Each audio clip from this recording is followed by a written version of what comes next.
اجتہادی غلطی سے کیا مراد ہے؟ اجتہادی غلطی سے مراد یہ ہے کہ اگر آپ کے بزرگ کریں تو اجتہادی غلطی، دوسروں کے کریں تو فاش غلطی اور انہیں جہنم کی بشارت، یہ ہے جی ٹوٹل اجتہادی غلطی جو ہمارے یہاں پہ چل رہی ہے. ہم اہل حدیثوں کو دکھاتے ہیں کہ ابن تیمیہ نے یہ کیا کہتے ہیں اجتہادی غلطی اجتہادی غلطی، اور وہ یہ عقیدے جب بریلوی دیوبندیوں کے ہوتے ہیں کہتے ہیں مشرک ہے.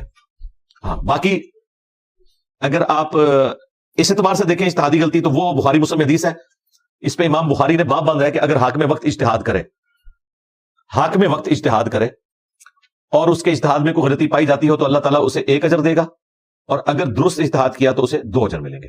یعنی وہ ایسے ڈیسیژن کرتا ہے جس کے بارے میں صراحتاً قرآن و سنت میں کوئی واضح دلائل موجود نہیں ہے، قرآن و سنت کے دلائل کی روشنی میں کوئی ڈیسیژن کرتا ہے. جس طرح سیدنا علی نے جو جنگ جمل صفین نہروان لڑی ہیں تو ظاہر یہ بہت بڑا ڈیسیژن کیا نا، مسلمانوں کے اوپر تلوار اٹھانے والی بات ہے.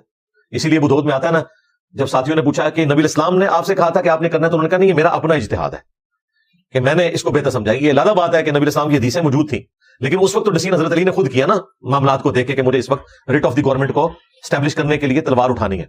تو حضرت علی اگر نعوذ باللہ غلط یہ جنگیں کرتے تو بھی انہیں 1 اجر ملتا کیونکہ وہ حاکم وقت ہے، اور جب انہوں نے جنگیں ٹھیک کی ہیں تو ان کے لیے ڈبل اجر ہے. باقی یہ نہیں ہے کہ مخالفین کے لیے بھی کوئی اجر ہے. یہ جو ہمارے اہل سنت کے بعض ائمہ نے یا محدثین نے یہ موقف اڈاپٹ کیا کہ حضرت علی کے مخالفین کے لیے بھی 1 اجر ہے. مخالفین تو مجتہد ہے ہی نہیں تھے، مجتہد تو وہ ہوتا ہے جو حاکم وقت ہو. حدیث حاکم وقت کی لے کے آتے ہیں اور حاکم وقت کے خلاف جو بغاوت کرنے والے ہیں انہیں مجتہد کہہ دیتے ہیں. پھر کل کو آپ منکرین زکات کو بھی مجتہد کہو گے.